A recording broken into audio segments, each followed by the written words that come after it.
Well, good afternoon as we're sitting here at LTV on this beautiful afternoon, Thursday afternoon, November 2nd, year 2023.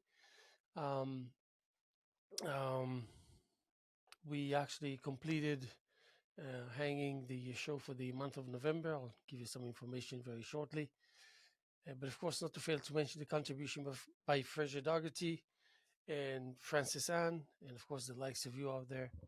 Make it your business to, in your own unique way, enhance and fortify the concept of public access, so much needed, so vital to the straightforwardness of a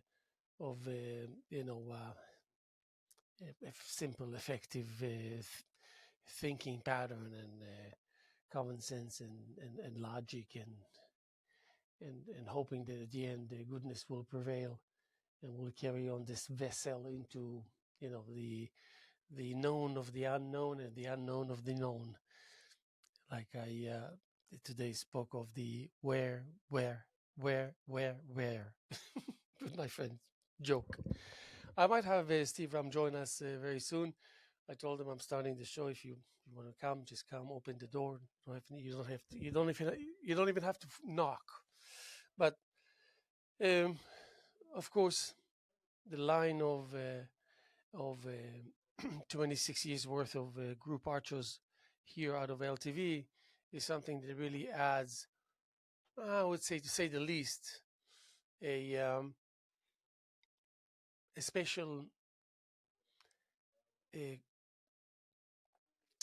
layer of well, actually, it's a special addition, very crucial addition to the fact that we need to progress and we need to kind of go a few steps ahead every day and find ourselves I dare say, ahead of ourselves.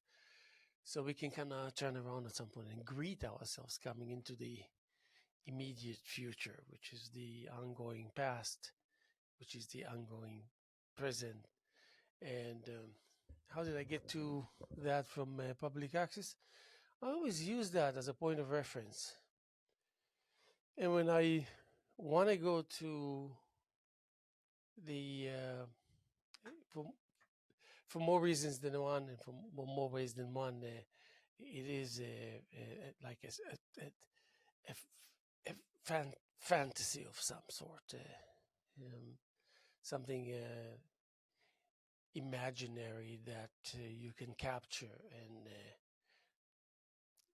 live a short fraction of time, group of time that you can achieve incredible things, and that particular thing will serve as I would say maybe a companion. Yeah, I think I would feel comfortable calling it a companion. And we go, and like sometimes I find myself in the studio pointing out, as if as if I say, "Go ahead, yeah, it's all there." And I liked the aspect of looking at art as if it's recovering, a recovering process, and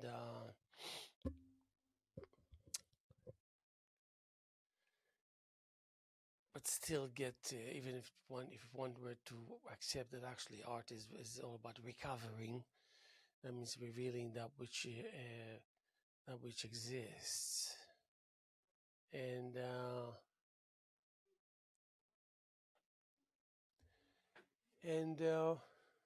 the music in the background, the poem that's being recited, the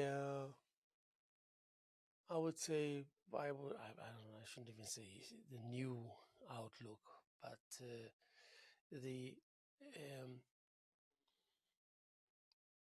um, ongoing revelation in that process of state ahead into the for the most part into something that's really already familiar.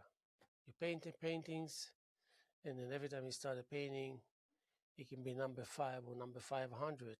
It will still be pretty much the same process with some inner reservations that are refined and upgraded. to reach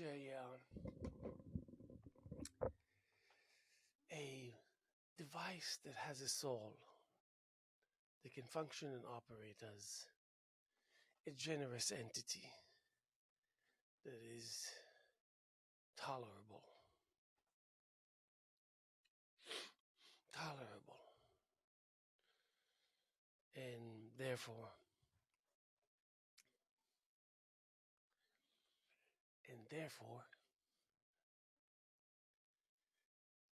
a an anticipated collaboration that spells maybe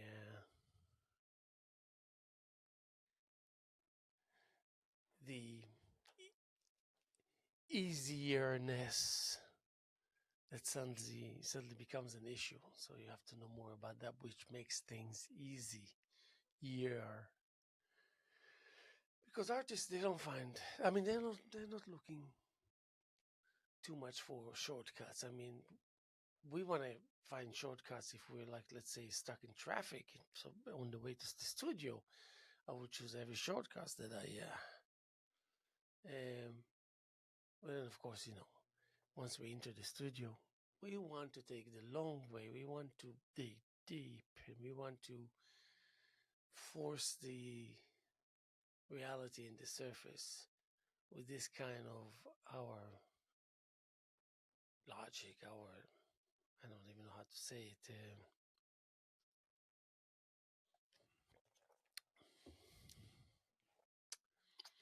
So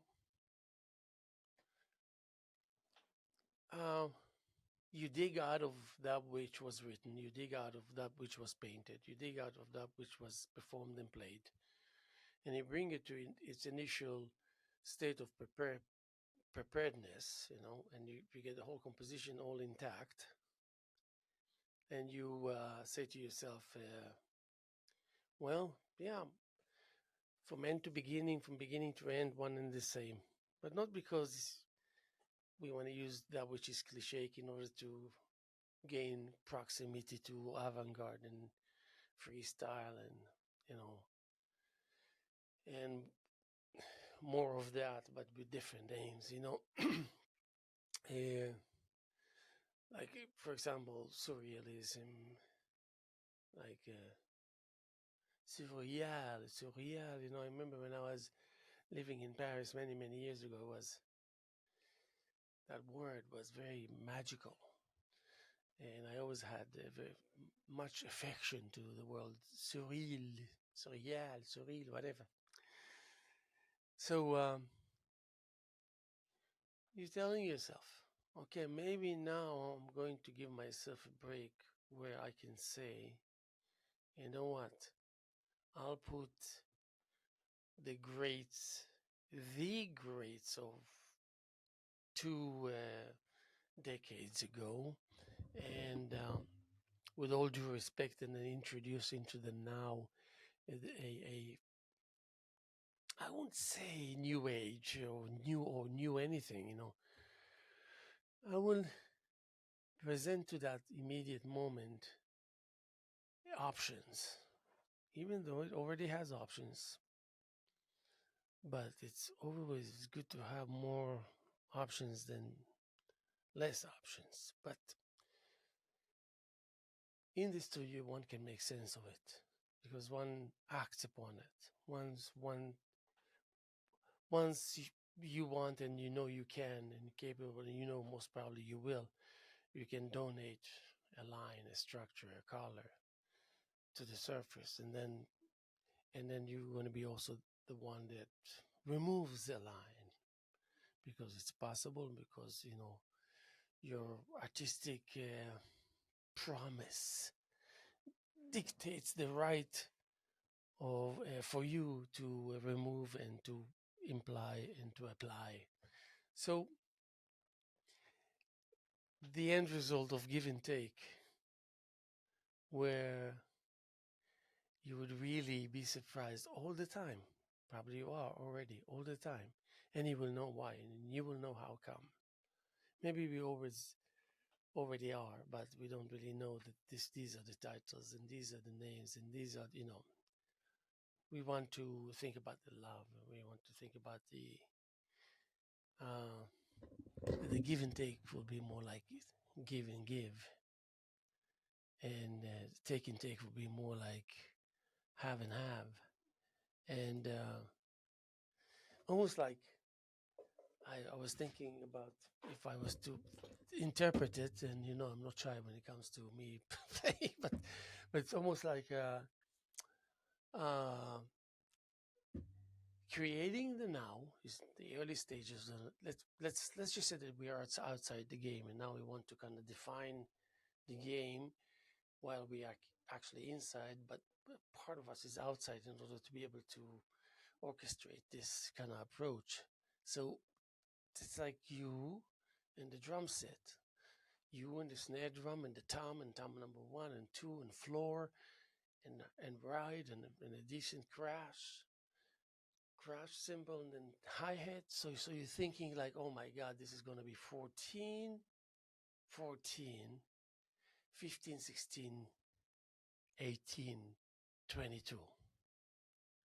14-inch snare, 14-inch hi-hat, 15-inch uh, 15-inch tom, 16-inch tom, 18-inch floor tom, or altogether 13, 14, 16. So now you think, forget about playing the drums. I'm just speaking of trying to make sense of the instrument. So, but then you have 14 is a classic size for a snare drum, definitely. But you can do 14 and a 13-inch hi-hat, 16-inch crash, 22-inch ride, like a good Paiste ride, and 14, 15, 16, 14, 15, 14, 15, 16, 17 floor. No, it's 14, 15, 16, 18 floor. So already there's this kind of the incredible realization of the love of the moment, because you're kind of wheeling and dealing with the drums, with wood, with wood succumbing and carving and creating and quality, and the tree before it was here, then the tree and the forest, and just the scents and the humidity and all that, everything in there into the sound, and you're the one who kind of sending it out. So you're bringing it in, and here I see my. I see. You know what? I swear to you, you know when you enter this door, when I was saying you're bringing it in, and you came. Of course. Out of thin air. Oh my God! Welcome, world. Okay, what I'm going to do is wait 1 second. Let me just see where you are. In how is it? Let's see 1 second. Yeah, got it. You stay there 1 second.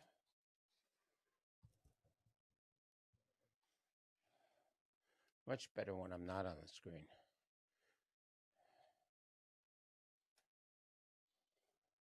Oh, okay, I see. I know what it is. Of course, I know what it is.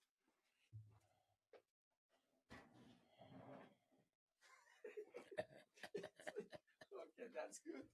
So I already mentioned that Steve Raw might come in, but I'm and like Against he my is better here. judgment. But I wanted to just 40 seconds to conclude what I was saying before you came in. So I said, and then you welcome it in, and it's almost like I'm not talking to you now.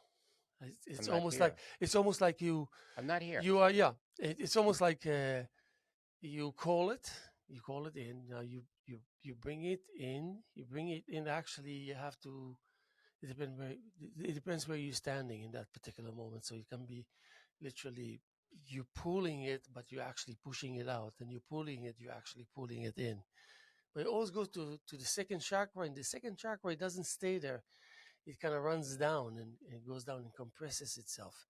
So what happens, what it tells you is you made the right choice. I'm going to help you by anchoring you for your own sake, for that matter. So what happens is then from that center, all the improvisations become modern, become surrealistic, become I wouldn't even say challenging, but kind of peculiar to an extent where if you can seize the moment by realizing what it's all about and the changes and things that becoming, then you just don't know the joy. If you ever felt joy in your life, that will be like something that will just take you far and high. And but still, if you're painting at that moment, you will be painting. If you're writing a poem at that moment, you'll be writing a poem. If you're playing an instrument at that moment, you will be playing the instrument. So and from there, I wanted to take it to probably to where Steve Ram and I can do it together. Am I here now? I'm very, yes, I'm very happy I'm you're here. here. I'm very happy you're here. Thank you. So, what I wanted to start off with, thank you for inviting me again.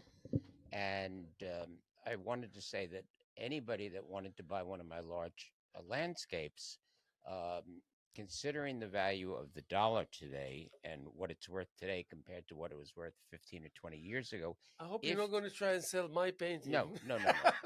So if you want to buy one of my large landscapes, which was anywhere from $15,000 to $25,000, with the value of the dollar today, this is now the size that you get for your $15,000 to $25,000 Further up a because little bit. because Oh yeah, that's good. because the dollar has shrunk in value, so consequently my So did paintings your have shrunk in painting. value. It shrunk So this is now in 15 or size. $25,000 because the paintings have shrunk according to what the dollar It is worth. shrunk. The canvas shrunk according to the. It was a large painting, but it shrunk as the dollar has shrunk, and you know what the dollar buys today in a supermarket? Yes, Nothing. but also, I think you and I can survive on little money. Um, I mean, if we had to really, we can forget about families or kids or whatever. I'm just saying, yeah, kind of our if nature. you don't feed your Yes, family or kids, no, but I mean, even I see a lot of people who hurt just by single people that don't have much responsibility. everybody's having, except for the billionaires, and even they're having a But tough time. Musk just lost $40 billion. but I see a lot of happy people also, and I then think people none of them is necessarily well to do. They're just okay. I think people are discovering that there are things other than things you can acquire that can make you happy. And in a sense, maybe that's a good thing. In that, I was just at the post office, and there was, I can't say older guy because I'm probably older than he is, and he got a big package and he couldn't get out of the post office. I opened the door for him. I helped him with the package. I helped him all the way, and it was kind of nice to do that. And when I got in my car, he was outside and he came over and he said, "Thank you." And that's a nice feeling, other than just letting the door slam or letting this guy try and figure out how he's going to get this package out of the post office. He'd have to put it down, he'd have to open the door, he'd have to put his foot in the door. It's a complicated thing. So you take a minute out of your life and you open the door for him, you hold it for him or her, it doesn't make any difference. And it's a nice feeling to be able to do that. I mean, the one place that does that all the time is the Safeway service station. People always hold the door open for you, and everybody's polite. They get online, they don't push, they don't shove. If you're making coffee, somebody will wait and not rush you. It's a strange environment because so many different people and different backgrounds there, and everybody's courteous. It's like the Twilight Zone. And yeah, I know, like the Twilight Zone. Yeah, rightfully so, though. Because it's the, because if you're intelligent enough, obviously you would realize that everything is so conditional and so fragile. Yeah, I mean, So there is a part of being realistic is also a part of accepting a process of self-inflicting pain. That you feel like you can do without, but yeah, then you realize it's actually more important than just you feel that you can do without, and therefore it won't be there. You want to confront it. You want to face it. You want to be able to give answers, and you want to be realistic also on to what extent it is demanding and challenging and difficult just to get by. And I'm not necessarily mean only money get by type of thing, but get by just before you came, I said used to come to the studio and it would be like an invitation from. That means I already entered the studio 15 minutes before I got there. Right. So when I come to the studio, I don't feel like I'm opening the door and okay, what am I doing? I'm already in there for 15 Right. minutes with my energy sending it forth ahead of me. We want to be able to trick the situation in order to gain. Oh yeah, I was speaking about shortcuts. I said I love taking shortcuts, especially if I'm stuck in traffic on my way to the studio, which I know Right. I don't have much there. Then I'll choose any shortcut. But when I'm in my studio, I am exactly the opposite. I want to make it as long as possible. I wanna dwell. I wanna dig For me, deep going into when you go into the studio to paint, it becomes what I mentioned, the twilight zone. It sort of is the twilight zone, and that it becomes in a good way. timeless. It's actually very accurate what you just You said. know, you I, don't I you can enter relate. a place where time doesn't exist. Once you start painting, time ceases to exist. There, you don't look at your watch and say, "I'll paint for an hour" or "I'll paint for 2 hours." You never look at your watch. Once you start working, it just sort of vanishes. You've had the times where you miss dinner, you miss this, you miss that, but you're not aware of that because you've gone someplace else in the creative process. And I'm sure plenty of other people feel the same. When they're midst of creating, time ceases to exist. It's nothing that you're aware of. It could get dark outside, it could get light outside.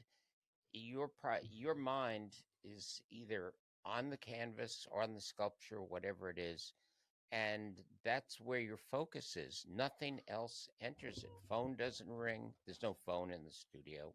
I don't stop to answer calls.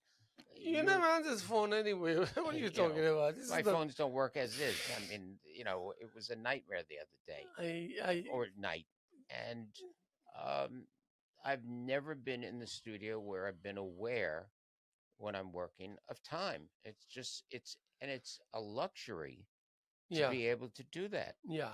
I mean, we're really fortunate um, to be able to have that ability. Yeah. And I'm sure there are other fields where people feel the same way about what they do. Um, I just it's been in my life since I was a little kid, and I've always had that experience of when I was sculpting, when I was painting, whatever it is, and I'm sure you feel the same way when you're working on a big canvas. Time doesn't exist. You don't look at the watch and say, "Well, I'll do this in 4 hours," and time it. You just start and you work. Yes. Yes. And I think that in my case, being a house painter, I had many challenges in the past, and it involved brushes and paint.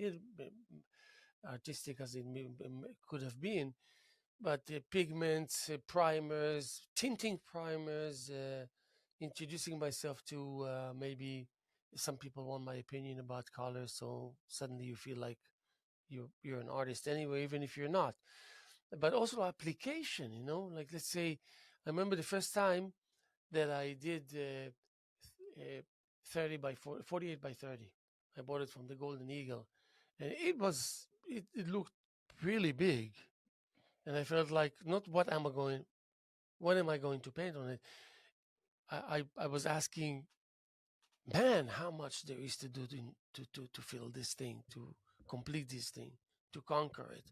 Like really, I'm actually still trying very hard to go back to these early days to think, to revive this feeling. It was a very unique feeling, like you have one feeling that serves like three purposes. One of which is just kind of giving respect, the proper respect, because soon enough you're going to be on the other end, and you will need compassion, and you will need help. You will be in. It's like a given. It was Right. unbelievable. I'm sure you, I'm sure you can relate to it. But then the thing is that when I go and give you an estimate, you call me, and I go to your house, and your house is not necessarily big, but there are walls that are like 9 by There's a 20. On our house, whether it was the last house on Clyde or this house, there's a lot of outside wall space to Yes. be done. And, when it comes to when we first moved out here, and I called a house painter, and the guy came over and he looks at it and he goes, yeah, yeah, yeah, this, that, and the other thing. That'll be $18,000. And I go, you doing my house or the whole block? Are you going to That's retire exactly what I on this said to job? him. I said, I'm not south of the highway and I'm not one of your billionaire clients. You're the highway in the I south. said, and I'm not stupid. You're I the highway in the south. I said, you know, come on. I mean, this is, he said, well, it's a lot of work. I said, it's not a 15,000 square foot house. This is Clyden Road was mostly glass, and you're not painting the glass. And, I was fortunate to have two really great painters. Paul, who did the inside, and I think he did the outside the first time also. And he said to me, and I got him through my real estate agent who said, I'm going to give you somebody who paints for local people. And he came over. It's before I knew you. And he came over and he looked around and he said, I can do this whole thing inside and out for $1,900. And he said, but the only two conditions are that if it's really hot in the summer, can I use your pool? And there'll be days that I won't be here because I'm going to be surfing. And I said, no problem. I said, do you see me saying I to you, love you. it's got to be done in a rush? Yeah, I said, love you. Not only no problem. use the pool. And he was, Where were he's you a all these years? great guy. Everybody else wanted like $20,000 to do the inside, the outside. He said, oh, and I use Benjamin Moore and I'm going to prime it and all this stuff. And I said, great. Next house painter I got was you. Yeah. And you've done all my houses. And I have to say, I get phone calls from people and they go, can you recommend a house painter? And I go, And they never yeah. call me anyway, so I said, don't start I said, raving about it. I said, Uh, he's a great yeah, painter, but you yeah. really don't want to deal I with him. wouldn't deal with him if I were you. But wait, I want to remind you what I just was trying to say right before.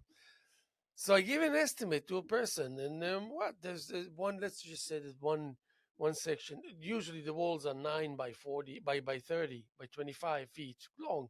Sometimes they say, okay, can you accent it? Can you accent this wall? Let's say some purple, deep purple, and this is a beige or whatever. And then you were like, yeah, sure.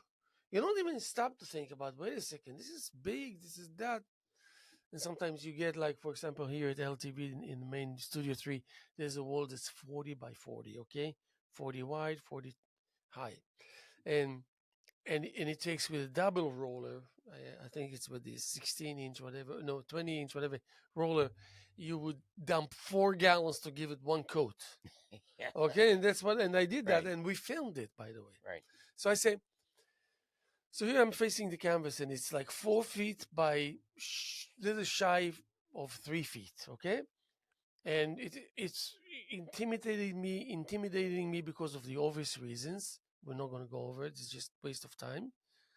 But I want to understand, how am I going to get a tight grip faster than usual?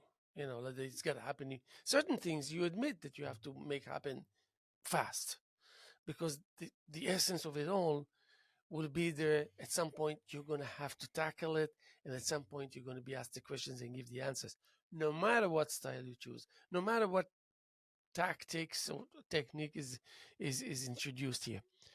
So I took that to the canvas, and I remember I used to look at that canvas and say, just think about how much you rolled today just in your day job. And I'm still, my blood is still with the right temperature from working hard painting houses. I come into the studio and there's a sigh of relief instead of the other way around. Because what happens when you go to the studio? You're taking a deep breath, because now this reality is going to demand from you. You can be passive there, but it won't serve your purpose. You cannot afford to be passive there. So in that sense, you realize, like, Mother Nature gives you a little gift and say, yeah, use it. It's the right thing to do. So I didn't go from 48 by 30 to, I don't know, 96 by 72. No, I'm sorry. I didn't go from 48 by 30 to 54 by 42. I went from 48 by 30 to 96 by 72. And this is crucial. It's super crucial. First of all, it's great to work large in addition to other sizes. You know that. If Look, you can, I if work you can gain that confidence, it doesn't matter what it you will be painting on that large scale. It will be good. the last time I had work here, I had the big painting that you stapled up on the wall. And I remember the process of doing that because woke up in the middle of the night. I always keep something next to me that I can draw on. And I need that for me since I don't sketch anything. I don't make sketches before I do a painting. It's in my head. And I woke up in the middle of the night and I drew that blimp or dirigible on the paper in the direction that it's going away from you. And I went down to the studio. I was really lucky. I had a huge studio on the beach in Seacliff. And I made the stretcher. I forget what size that was, like 7 feet by 12 feet or 13 feet, something like it. It was a big Yeah. canvas, really Yes. big canvas. And I stretched it and gessoed it, and it's this big white thing, and it's up on the wall. And the studio that I was in had a floor that was like this, and then it curved down. So it gave you an optical illusion, which was great. That when you walked back from the canvas to the other wall, which was probably 30 feet away from where the canvas was, the canvas suddenly shrunk in size. So you're not in the least bit intimidated by the size of the canvas until you walk up It's it. to it, Yeah. and then you look to the left in this canvas and you look to the right Yeah. in this Yeah. canvas. Yeah. So I had a ladder. I had to get up on the ladder and I paint the blimp. And there's this gigantic white canvas with a finished blimp on it. And from that point on, I just started painting and it fell into place. Somewhere in my brain was the fact that it knew what was next. And I wish I had photographed it because the blimp was done, the top left corner is done, and it's finished. It's not like I'm going to come back to it. It's finished. Then I did it's like putting together, the best way I can explain it, it's like a puzzle in your brain. And you have to put the pieces on the canvas that are the pieces of the puzzle, but they all go together. So the top left is done, then the bottom left is done. Then I move over to the right and I do that. And that was the building and um, the part of the coming forward, and there was the drapery folded. Each part fit in, and then I did the top right, the middle, the bottom right, and I'm looking at it and I'm going, it all fits together. I'm as amazed as anybody looking at it, and of course it has the signature ROM thing, which is the depth, and it has the little red lines that guide you. They're the guide things that guide you into a window, back out of a window, and suddenly the painting is finished and it's cohesive and everything flows together. It's all part and parcel of the same thing, but it started with just the blimp. Look. Look at the greats. The greats. But just as half a dozen of them from 100 to 120 years ago, and then those in uh, the major thing was in being so social because they were.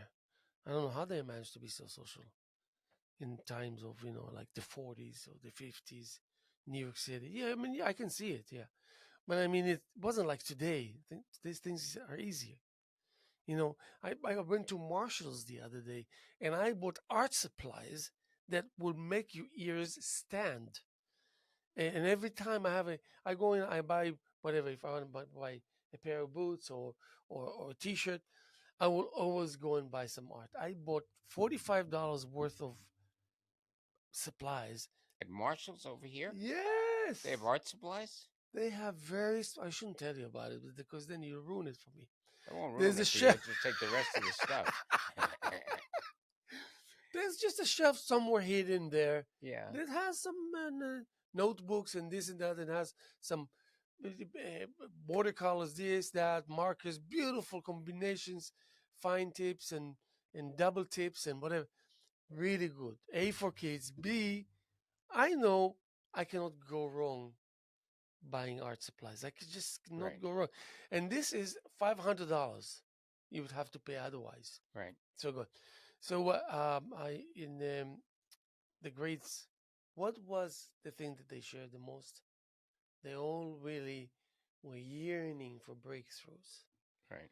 while they were working and toiling hard to achieve it.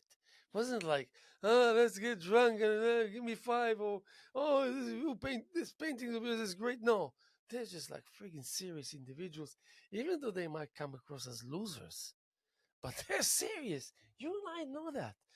I know less, and you know more, but we both know what it takes to not only be great or present greatness, maintain it. Right. Let's see you freaking maintaining it. It doesn't give you any extra right. You have to work just as hard, I wanted to just bring up as one thing intensely. because I have to leave. I wanted to bring up one thing before I go.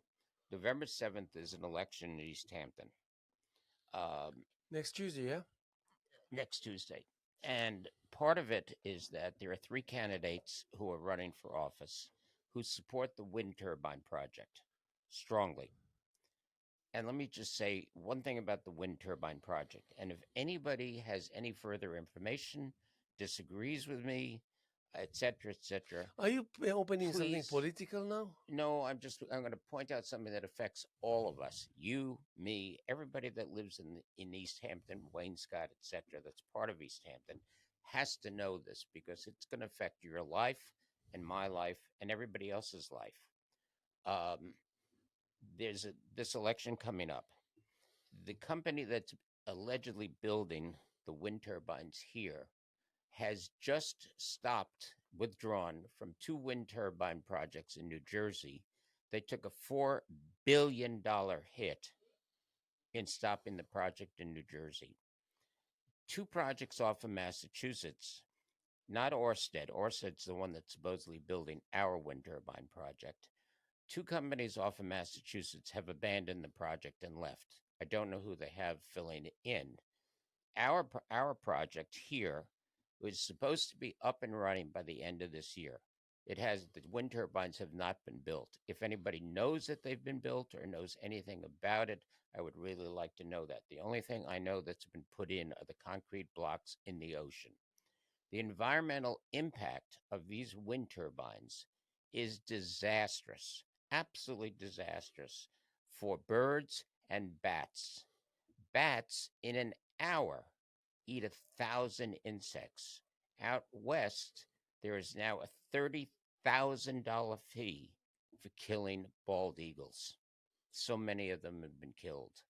There are approximately between 130 and 360,000 birds that have been killed, along with bats, with wind turbines, both on land and in the ocean. It affects whales, it affects sea life, it affects everything. And what I heard is that Orsted now says that the parts that they need they can't get, and it's going to cost an extra $1 billion for the town of East Hampton for them to finish the project, which means everybody's taxes are going to go up significantly because of what's happening. They don't have parts. So if anybody is out there and knows differently, please let us know. Can they contact LTV and leave a message at LTV? Can they drop off a letter or an envelope? Or I don't know how else to get in touch with people, but I know that there are some very wealthy people out there that have been fighting this and lost. The town is supposedly getting $29 million, but it's over 28 years, so $1 million a year doesn't mean a thing. And there's a huge concern on the part of many people that this project is going to be an unmitigated disaster. It's supposed to power 70,000 homes. You can't find out where those 70,000 homes are. Apparently, they're not out here. So I would like to get information from somebody who knows this and can tell me the exact truth as to what's going on, where the project stands. Is it going to cost $1 billion more? When is it going to get built? What is the situation as far as taxes go? Because it's supposed to save us money on energy. And apparently, from what I've heard, and I'd like to be corrected or confirmed, our electric rates are going to go up 24% to cover the cost of building these wind turbines. Yeah. So, if anybody out there has information, figure out how to get a hold of us. Call in the next time we do a show. But if you're voting on the 7th, please consider not voting for the people that Okay. back the wind Okay. I heard turbines. enough of you. Okay. Okay? Okay. Very good. I'm kind of um. You took me away from. Art. No. You took me away from welcoming the composition that doesn't shy from being generous towards us to make us feel good and to inform us that we're actually doing so good. Therefore, it exists. I think Thanks to our effort, I think that our efforts, both as being creative, gives birth to the things that keeps us and holds us afloat. I totally agree, Haim. Okay, but then I want to go into this. Let's just say that at some point we have to get over our fears and sense of inferiorities. I still carry a sense of inferiority abundantly. Well, you should, because you are inferior. Screw you. And but then and I say that I know the source of it. I know it's there. Yeah, I don't need you to tell me in order to know. I know also what is responsible for it, because I was inviting a moment of mercy and compassion at age maybe 10, 11 at home at some instance. And I had a screwdriver and piece of wood, and it was kind of, I don't know if you can call it carving. It was just scratching a piece of wood, literally scratching. You might find it very annoying. But I was seeking to summon something, the past, the future, but something that will come from somewhere to tell me that I can do it, to tell me that maybe I can get help from them, and to give me advice, to push me one step further. But then let's just say my father comes into the equation, and he is not in a good mood, and he happens to see me scratching that piece of wood, and he's gonna unknowingly uh, uh, hurt my um, immune system, futuristic immune system, emotionally and psychologically, just by saying that stupid thing. Not only that it's stupid, period, but also in the wrong timing. And he would live on his merry way, live like wherever he was going, and you will be damaged for life. This is the scenario now. And what is taking place is art. Is a kid not even knowing / maybe a little bit knowing that there's something in him that's causing him to act sometimes strangely, but it is simple to him or to her. So that moment actually could have prevented me, if it could have been completely different. Then my dad would say, I love seeing you doing that. Like that makes me feel good. And continue. And then but probably if that will be the moment that he will give me some mercy, he will probably mess me up in other things. Then maybe I prefer him meddling with my potential artistic future than with some other things that are very damageable. I don't know what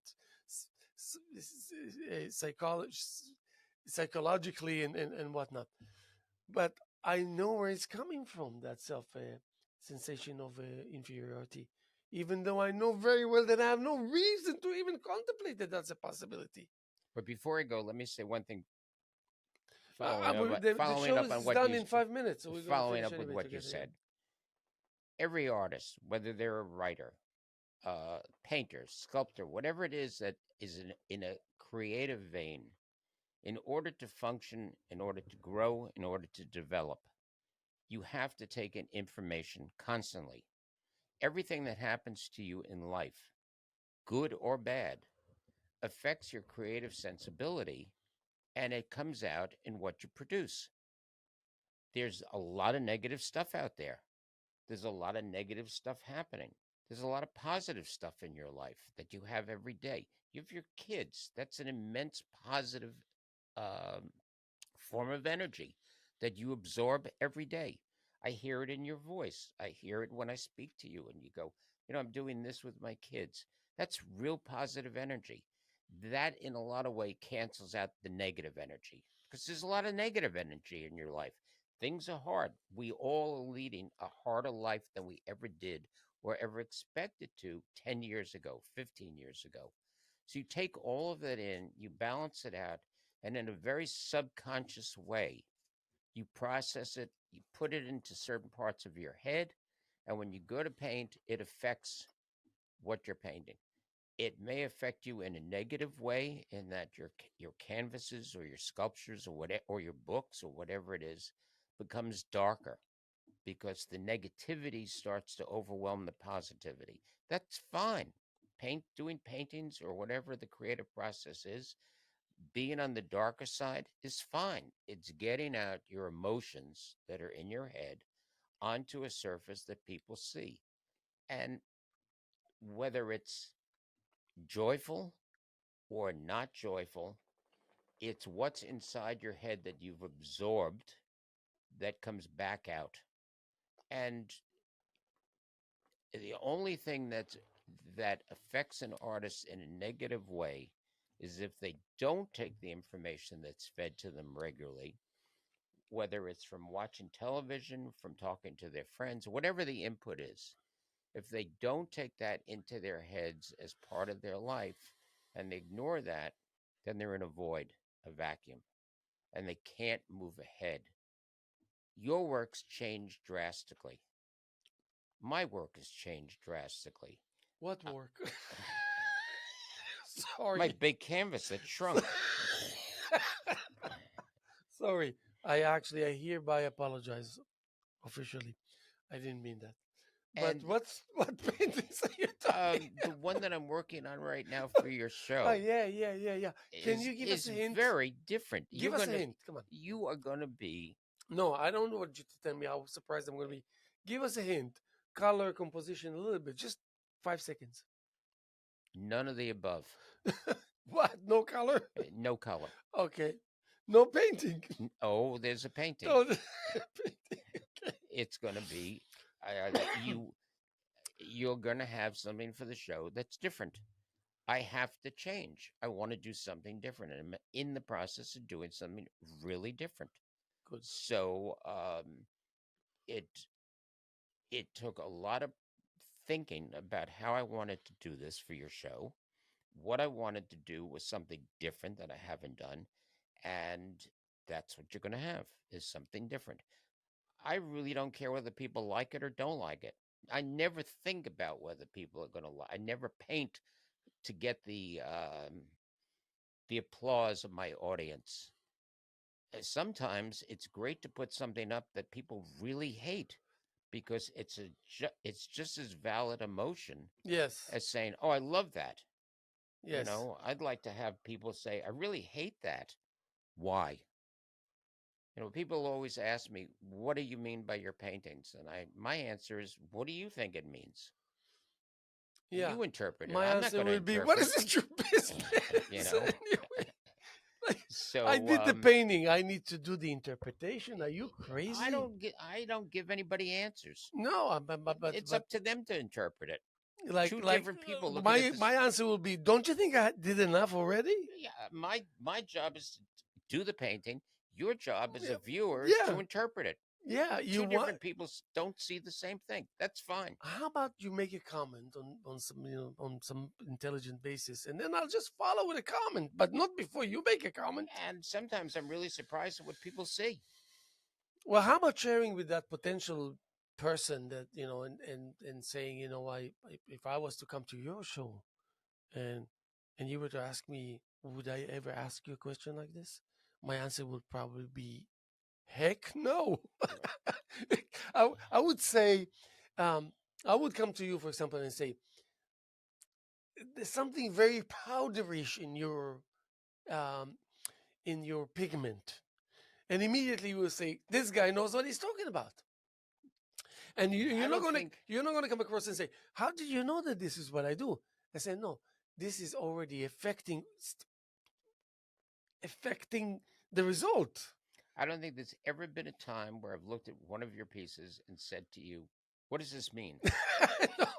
Because Oh, what because that's not the intent of what you're how doing. long did it take you to do this? Oh, gee, what kind of paints did you use? Yes. What kind of brush are you using? It's Yeah, irrelevant. yeah, like What I'm dealing with is the finished thing that's on the wall that I am now in the position of viewing. My interpretation of it may be totally different than what you intended it to be, but that's fine. listen, people come.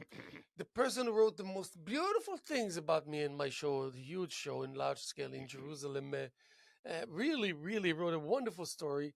Uh, thought that it's very natural to ask me at the beginning, well, what does my name have to do with how well I am doing?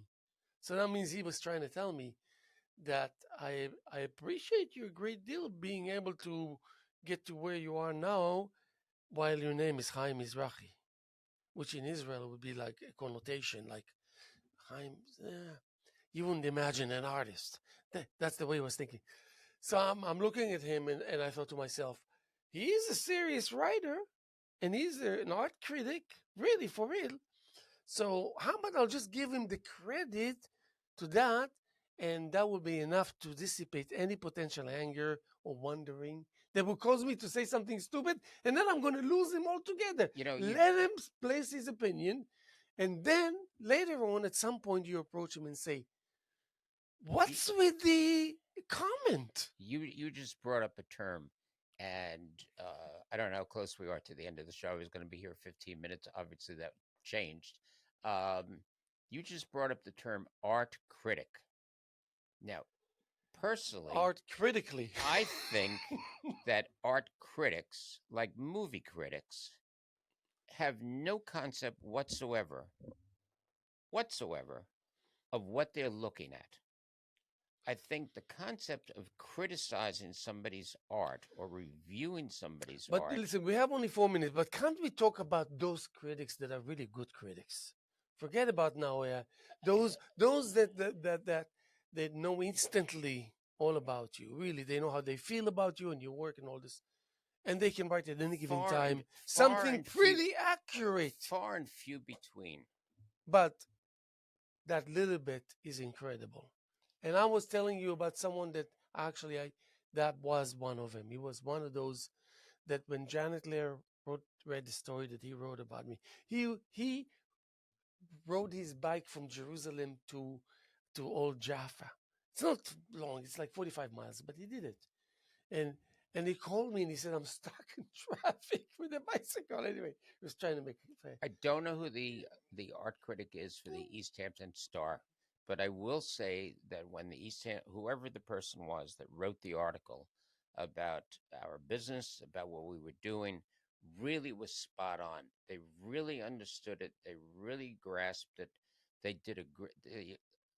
It goes way back, but whoever the person was that did that article really understood everything about the aspects of art, publishing art, what went into how we ran a business, really grasped it and wrote a great article. Yeah, and um, the thing is that you and I know.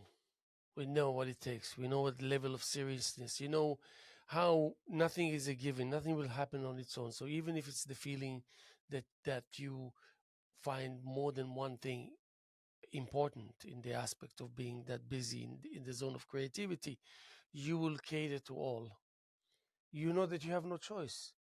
And you know also the importance of having a momentary attendance, uh, relation, you know, uh, making people, making things aware that you're aware, that you know of its existence, of its, and also admitting that you're a human being, that you can't do everything, but within the ability to really become more and more efficient, technically speaking, to find yourself comfortable enough to just faster get into the point where you're actually painting. And in the same token, also adapting fast because things will give. Things will give to those who understand, to those who has passion and love and appreciation and great desire to participate. You and I have it. And And that's long before whether we can qualify ourselves with talent or without talent. I have a question for you in the last minute. Okay, and we got Next show yeah, that we do together, yeah. let's just do poetry. Okay, You bring your poetry, I'll bring my poetry, and yeah. the real challenge is we'll do poetry on the spot. Yes, absolutely. This Okay, you read a poem, I'll read a poem back to you that I do on the spot. You do a poem that absolutely. you read back to me on the spot. Okay, and please try not to threaten me because I'm accepting this challenge. I'm not going to Let's threaten you. let's do If I one was going now. to threaten you, you would know it. We're gonna be here tomorrow as much as we were here yesterday. Well, actually, before I say that, I want to say that we have the show up by Justin Greenwald, um, Chris LeCour, and myself. It's going to be up for the month of November, and then the opening is going to be Saturday, November 11th, year 2023, here at LTV Studios from 4 to 6:30, something like that. And of course, I'm putting a huge show called Open Season at Ashwa Hall. The opening is on November 18th from 4 to 8, but you'll know more about it later. Let me just make sure. And always a pleasure And to yes, be here. make sure, yeah. Thank you to my guest, Steve Ram. And you know what? I love you, Steve. I'm giving you the last word. Thank you. It's always a pleasure to be here. This was supposed to be 15 minutes. There's no such thing as 15 minutes on the show. Um, the creativeness, the juices that flow, the fun that we have, uh, all of the things that go into making a really good interview are always here. I always love it. And getting things out to the public because have discovered that people actually listen to this show and watch this show, and it's a much bigger audience than I thought. So, to everybody out there, love, peace, tranquility. Have a great life. And actually, he thought that we had only 9 viewers. He took it seriously. It's 11. It's 11, and then we lost. Actually, we lost 3 now since he came. So we're like standing at 8, which is one more than when we began. We had only 7. What did I want to say? Um, Halloween is behind, and it's pushing us towards Thanksgiving, and that pushes us towards Hanukkah and Christmas. And when you have as many kids as I do, it's meaningful. And to So Lenore, I send and my yeah, love. so we're sending you our love and of course the creativity and what's happening here in the station at our town, and all this is second to none, I should say. We love you.